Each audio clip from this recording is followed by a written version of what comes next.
నేను ప్రశాంతంగా చాలా ఫ్రీగా జనంతో కలిసి తిరగటం జరిగింది. అలా తిరిగే మనిషికి మీరు అనవసరంగా ఇటువంటి ఆపాదించడం అనేది కరెక్ట్ అయిన విషయం కాదు. ఏదో ఒక కులానికో లేకపోతే ఒక మతానికో ఒక వర్గానికో నన్ను పరిమితం చేయడానికి ఆ విధంగా ప్రజల్లోకి తీసుకువెళ్ళడానికి పల్నాడు ప్రజల్లోకి తీసుకువెళ్ళడానికి ప్రయత్నిస్తూ ఉన్నది. ఇది ముమ్మాటికి అవాస్తవం. దీన్ని పూర్తిగా సిట్టు వైపు నుంచి మీరు ఏదైతే విచారణ చేస్తూ ఉన్నారో దయచేసి దీని లోతులోకి వెళ్ళి ఏ విధంగా అయినా నా వైపు నుంచి ఈ ఆఫీసర్ని ఏ ఆఫీసర్నైనా పైనుంచి కింద దాకా ప్రతి ఆఫీసర్ని మీరు క్షుణ్ణంగా మా వైపు నుంచి కాల్ డేటా ఇస్తాం, తప్పకుండా పరిశీలించండి. మేము కలిసిన వివరాలు అడిగితే తప్పకుండా ఇస్తాం, పరిశీలించండి. ఏ విధంగా అయినా ఇన్ఫ్లుయెన్స్ చేసామనంటే తప్పకుండా అది పబ్లిక్ డొమైన్లో పెట్టండి.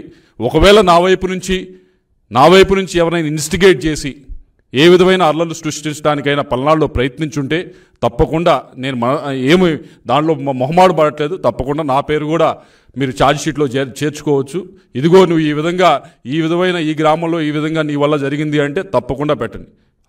ఆన్ ద కాంట్రరీ ఆపోజిట్గా మీ అందరూ చూశారు, దొండపాడు అనే గ్రామంలో ఇన్స్టెడ్ ఆఫ్ అవతల వైపు కాకుండా నాపైనే ఆ రోజు అటాక్ జరగడం జరిగింది. నా వెహికల్స్ పైన ఆ రోజు అటాక్ జరగడం జరిగింది. నా కాన్వాయ్ వెహికల్స్ ఏదైతే 3 వెహికల్స్ ఉన్నాయో అన్నీ కూడా పాల్గొనడం జరిగింది. ఆ రోజు అక్కడ ఉన్న పోలీస్ ఆఫీసర్లు కూడా వారేమి చేస్తూ ఉడిగినట్టు చూస్తూ ఉన్నారు.